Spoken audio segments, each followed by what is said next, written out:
Hi friends, it's Miss Caitlin from the Bradley Public Library, and I'm here to show you this week's messy art, which is Blizzard themed.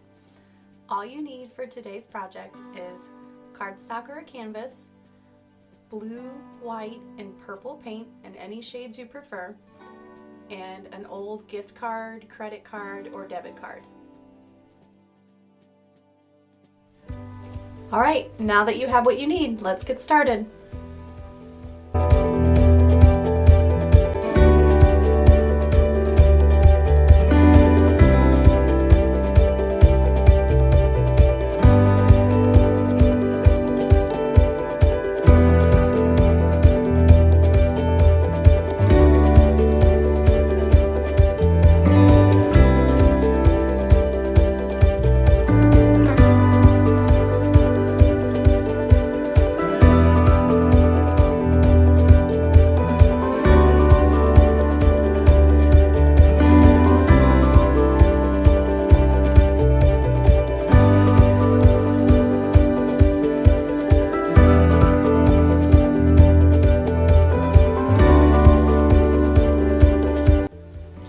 I hope you guys had so much fun making these. I know that I did.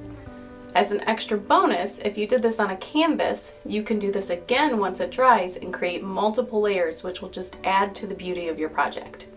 I hope you guys have a wonderful week, and we'll see you next time. Bye friends!